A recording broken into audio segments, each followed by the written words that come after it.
mempersembahkan serial Sandiwara Radio Saur Sepuh dalam kisah Sepasang Bolet Putih.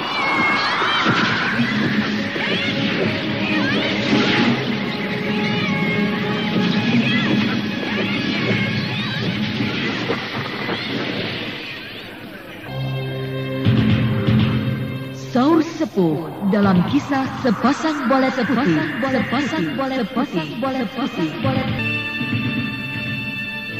Naskah karya Niki Kosasi. Hiasan musik dan sutradara Indra Mahendra.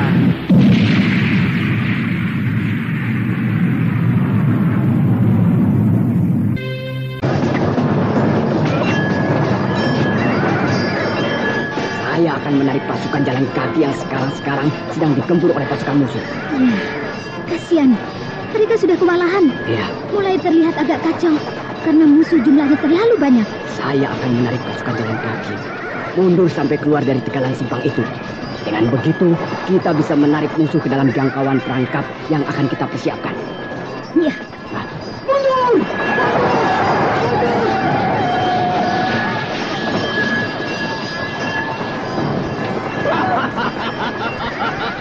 Mereka mundur. Mereka ketakutan. Baru tahu rasa bahwa pasukan Kadipaten Pulungan tidak bisa dibuat main-main.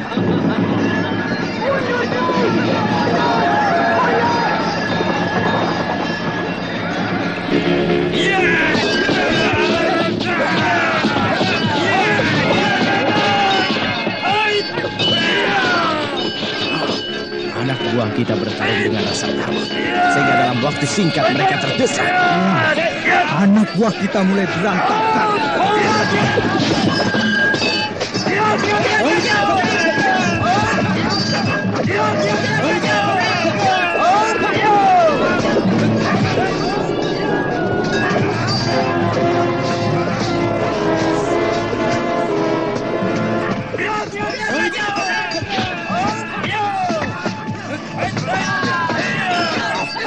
Setan malas.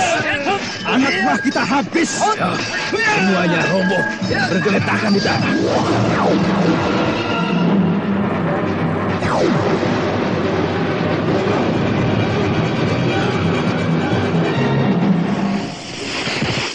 Sisa-sisa pasukan pemberontak sudah mampu semuanya. Kalian memang jawara yang hebat. 12 orang anak buahku oleh kalian bertiga semuanya tewas. Tapi kalian jangan besar kepala. Anak buahku dalam keadaan letih, lapar dan haus. Semalam suntuk, bahkan dari kemarin tidak istirahat sekejap juga. Bergerak terus-menerus. Hah, itu sama. Kami juga belum istirahat sekejap pun. Belum makan dan belum... sejak kemarin pun belum makan dan belum tidur maksudku. Nah, jadi kita sama-sama letih dan capek, bukan? Lalu kau mau pakai alasan apa lagi? Aku ingin tahu sampai di mana kehebatan jawara dari Madangkara. Oh, bagus. Itu artinya kau menantang kami. Kau kira kami takut? Kami melarikan diri bukan karena takut. Tapi kami ingin menyepi dulu, melepaskan persoalan pemberontakan kami yang gagal. Dan sekarang, kalian boleh tahu siapa kami yang sebenarnya. Baik. Mari kita perang tanding 1 lawan 1. Kau boleh pilih salah satu di antara kami bertiga. Tiga-tiganya maju sekaligus. Aku tidak takut. Bangsat kau. Kami jawara dari Madangkara. Kalau ditantang bertarung, tidak pernah main keroyok. Kau tahu, kami lebih senang bertarung 1 lawan 1. Jalak Harupat, aku saja yang maju. Baik, majulah kau, Jalak Tandang. Pecahkan kepalanya si pemberontak busuk itu. Baik, aku akan patahkan tulang-tulang tubuhnya supaya dia menjadi orang yang lumpuh seumur hidup.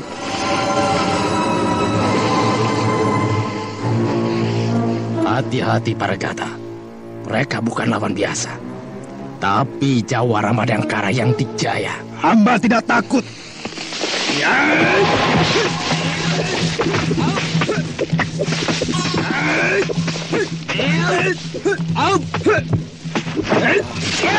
Boleh juga orang. Cepat sekali. Aku juga tidak mengira kalau dia bisa bertarung sehebat itu.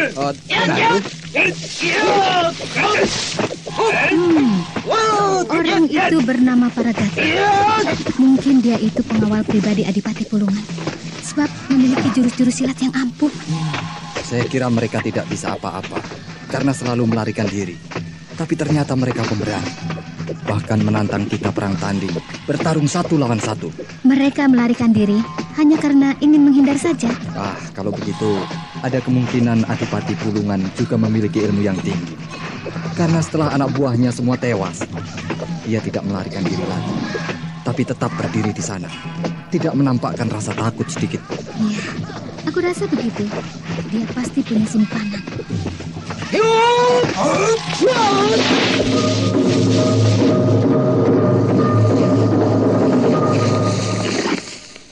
Nah, mereka berhenti bertarung. Mereka sudah bosan bertarung dengan tangan kosong. Sudah bertarung lebih dari 100 jurus, belum terlihat mana yang kalah. Tetap seimbang. Dan sekarang mereka bersiap-siap akan mempergunakan ilmu Kadikjayaan. Boleh juga kau. Orang Kadipaten Pulungan, kau bisa menandingi aku dalam pertarungan tangan kosong. Makanya, kau jangan besar kepala. Jadi Jawara sudah sombong. Kepandaianmu itu sebenarnya tidak ada apa-apanya. Bangsiat, Jawara Madangkara pantang dihina. Aku hancurkan kau dengan ajian tapak saketi. Oh, boleh. Jangan kira hanya orang Madangkara saja yang pintar ilmu Kadikjayaan. Aku juga bisa. Tahanlah ajian Tedak Pati.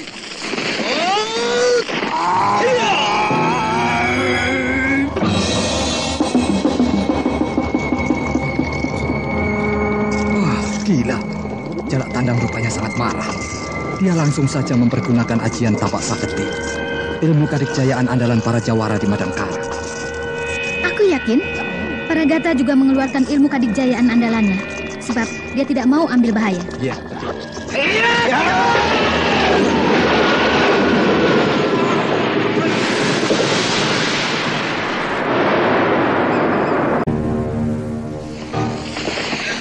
Mampus kau pemberontak busuk! Hebat sekali. Mereka saling terjang dan berbenturan dengan keras. Tapi Paragata yang terpental. Dan dia tewas. Berdebah. Kau telah membunuh Paragata, orang yang paling aku butuhkan. Adipati Pulungan, orang yang paling kau butuhkan dalam saat seperti ini, di mana kau sudah berada di ambang kehancuran, sudah mampus. Jadi sekarang kau tinggal sendirian. Nah, menyerah kau mau sajalah. apa sekarang? Menyerah saja, Adipati. Akan kami bawa ke Madangkara untuk dihukum. Hukum gantung. Tak ada kata menyerah bagi aku, Adipati Pulungan. Bagus. Berarti kau pemberontak tulen. Nah, terimalah nasibmu. Pertama-tama yang akan aku bunuh, kau, Jawara Jalak Tandang. Sebab kaulah yang membunuh Paragata. Baik, majulah kau Adipati Pulungan pemberontak keparat. Setelah kau aku bunuh, satu persatu yang lainnya aku bunuh. Yang terakhir, kau Garnis. Kau jangan menyesal kalau riwayatmu hanya sampai hari ini. Boleh juga gertak sambal kau Adipati Pulungan. Baik, nanti kita buktikan. Jalak Tandang, kau maju. Baik, ayo Adipati Pulungan, kita mengadu jiwa. Tidak usah pakai jurus silat tangan kosong dulu. Langsung saja kita mengadu jiwa dengan mempergunakan ilmu Kadikjayaan. Bagus. Itulah yang paling aku suka. Tadi kau waktu membunuh Paragata, kau mempergunakan ajian tapak saketi. Ayo, kau pergunakan lagi ajian itu. Rupanya kau ingin cepat mampus. Baik, terimalah ajian tapak saketi. Help!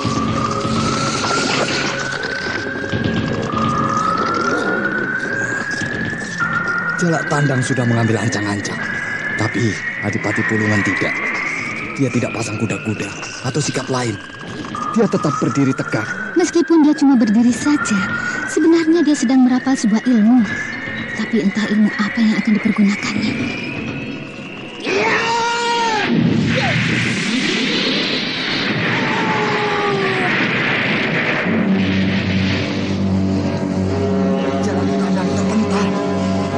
terguling di tanah, lalu diam, terkapar. Jalak Tandang kalah.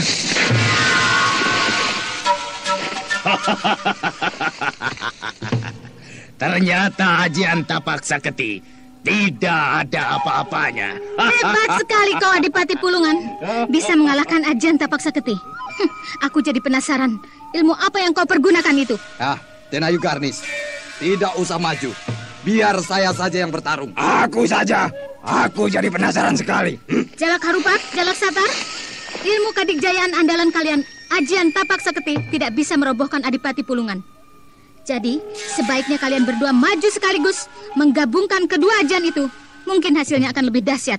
Baik, Den Ayu. Bertarunglah kalian. Aku akan memeriksa Jalak Tandang. Apakah dia tewas atau hanya pingsan? Jalak Satar. Ya. Ayo kita gabungkan ajian tapak saketi. Baik. Bagus, bagus. Dua orang jawara bergabung sekaligus. Ayo, majulah kalian. Keparat. Setan alam siat.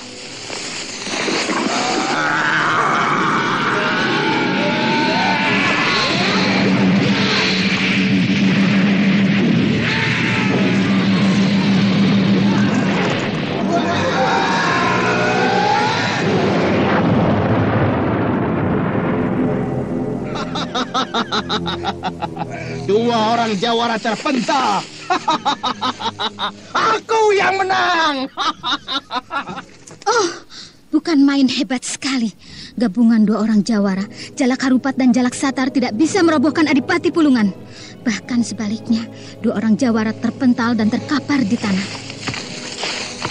Dah, Adipati Pulungan, 3 orang jawara sudah roboh. Bagaimana dengan janjimu bahwa akulah orang yang terakhir akan kau bunuh? Den Ayu Garnis, meskipun saat ini kita berdiri sebagai musuh, tapi saya masih menghormati Den Ayu. Walau bagaimana, Den Ayu atasan saya. Terus terang, saya tidak sampai hati mencelakai Den Ayu. Oh, kalau begitu, ikutlah dengan aku ke Madangkara. Itulah yang saya tidak mau. Kenapa? Prabu Wanapati bukan raja yang lalim. Kau tidak akan dihukum dengan sewenang-wenang, tapi kau akan diadili seadil-adilnya. Saya menolak. Kau malu? Kau bekas seorang adipati yang selalu disanjung-sanjung, disembah-sembah, tiba-tiba menjadi seorang pesakitan, terdakwa yang diajukan ke muka persidangan. Begitukah yang membuat dirimu malu? Tidak mau dipermalukan di muka umum? Kepalang basah. Saya sudah terjun ke laut yang paling dalam. Dan saya tidak mau lagi kembali ke darat. Lebih baik mati, tenggelam di telan gelombang samudra. Baiklah, aku menantang kamu. Terpaksa. Apa boleh buat? Saya ladeni.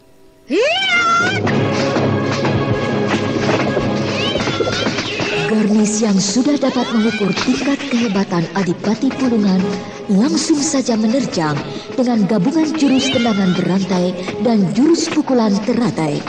Kedua kaki dan kedua tangannya berputar cepat sekali bagai baling-baling kincir.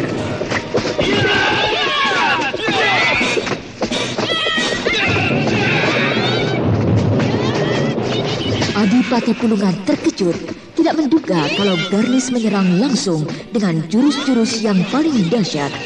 Dalam waktu yang singkat, Adipati Pulungan terdesak.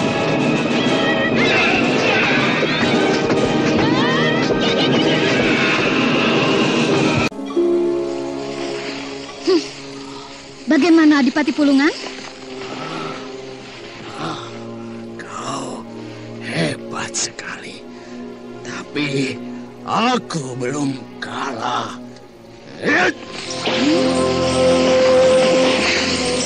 Kau mau mempergunakan senjata? Aku ingin mengukur kehebatanmu dalam mempergunakan senjata. Hadapilah senjata rantai maut ini. Bukan main senjata itu. Rantai besi, putih berkilat-kilat, mengerikan.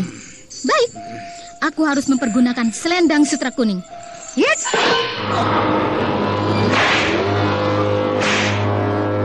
Selendang sutra kuning. Meskipun senjataku ini hanya sebuah kain sutra biasa, tapi Tapi dapat memutuskan rantai besi yang kau pegang itu.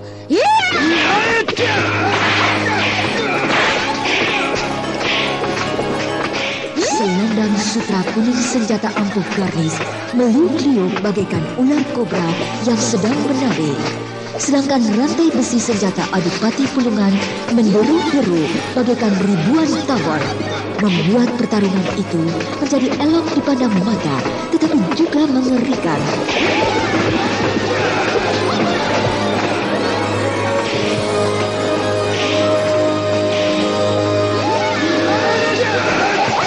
Pertarungan itu sudah berlangsung 100 jurus lebih, tetapi belum terlihat siapa yang lebih unggul. Hal itu menunjukkan bahwa rantai besi dapat menandingi selendang sutra kuning yang sangat dahsyat itu.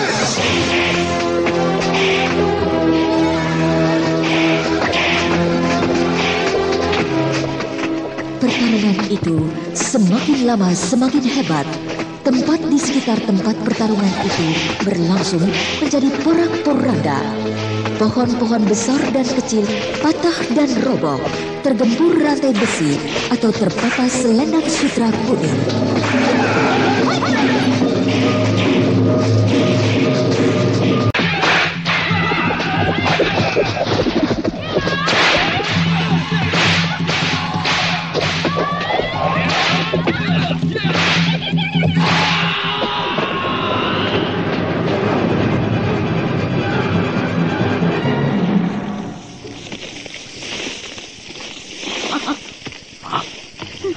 Besi senjataku yang paling dahsyat hancur.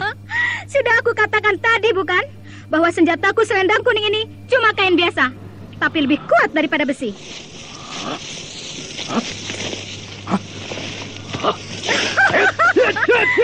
Kau mau mengeluarkan ilmu kadikjayaan? Baik, aku ladeni.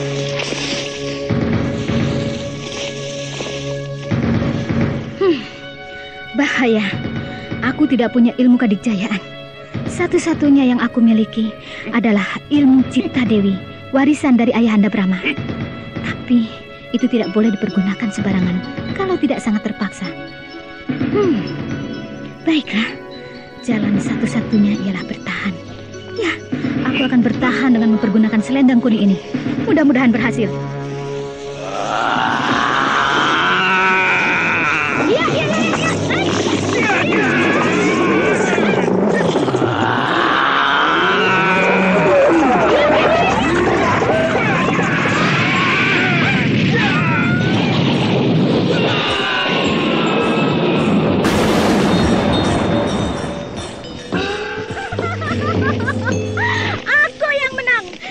Kuning lebih hebat dari ilmu kadikjayaan yang kau miliki.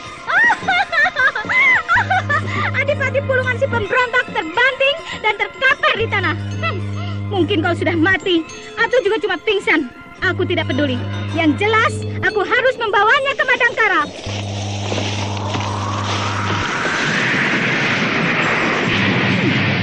Apa itu?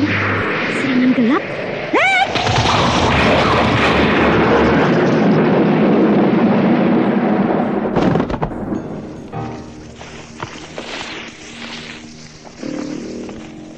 Dan serangan gelap berupa pukulan jarak jauh disertai tenaga dalam yang dahsyat. Batu yang sangat besar itu sampai hancur berkeping-keping. Siapa orang itu? Orang itu memiliki tenaga dalam yang sempurna. Tapi kenapa dia menyerang aku?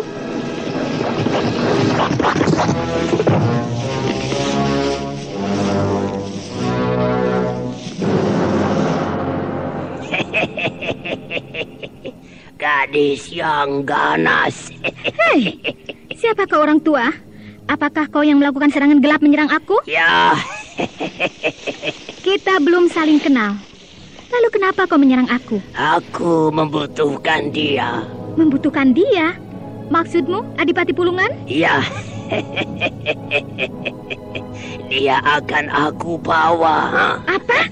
Akan kau bawa? Iya. Tidak boleh. Dia tawananku. Dia itu seorang pemberontak. Harus aku bawa ke Madangkara untuk diadili.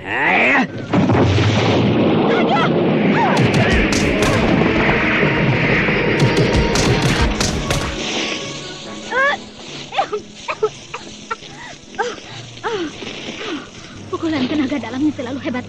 Aku terbanting dan berguling-guling di tanah. Oh, masih untung aku tidak apa-apa. Hanya dadaku sesak sedikit. Siapakah orang tua itu? Denayu! Jalak Harupat.